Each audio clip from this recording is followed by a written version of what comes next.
Hey guys, welcome back to the channel. So today we're going to be doing another warranty claim. This one is going to be a triaxle instead. So these ones were kind of nice.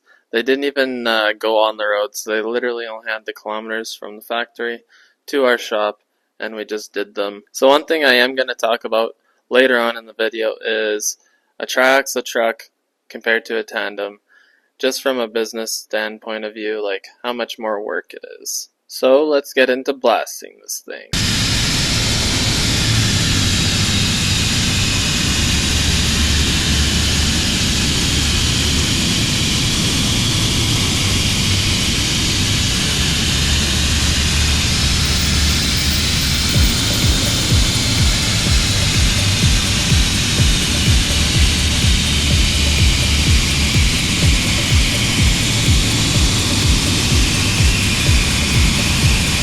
So if you notice that I have a bunch of stuff cardboarded up, and the reason for that is even just when you're sandblasting the frame rail, just the rebound of it bouncing off the frame rail and it hits, say, the back of the compressor tank there, it will peel the paint right off. I call it the rebound, so it's like it can still pit paint, steels, metals, anything. Like, it can just ruin a lot of stuff, even though it's the rebound, even if you're not directly on it.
So like I mentioned earlier, this is something I did want to touch on, was tandem to a tri-dem. I've never done a tri-drive before. I mean, I've done lots of tanks that are on tri-drives, but I've never done the frame of a triaxle. From my point of view, it's like, it can't really be that much more work, you know, it's only another axle. But there is only two on a tandem. From my point of view of doing it now, it is actually quite a bit more work. I personally was not a fan of doing the triaxle. I really did not enjoy it as much as I did with a tandem.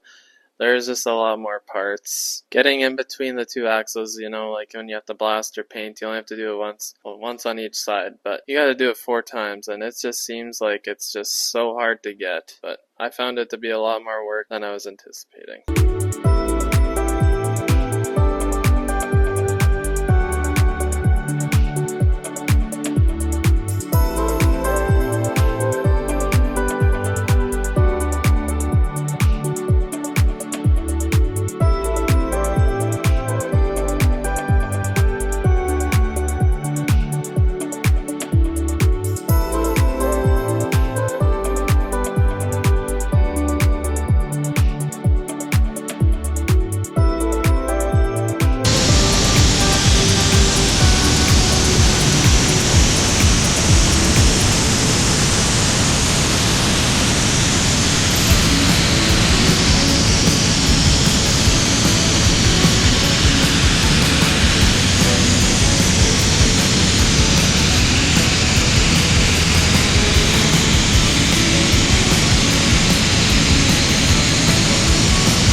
So as you can kind of see, I pulled the tarp off and then I put the plywood back up there. So the reason for that is the tarp kind of comes back and it covers a bunch of the drive shaft. And I don't want to do it without the tarp because on the sides, really don't want to pepper the cab. So I kind of just did it all and then put the plywood back on there. Then at least if it's not covering the drive shaft, I can do that little spot and then I don't have to worry about it. But I also wanted to get the drive shaft as far as I could because that is a component that was peeling off.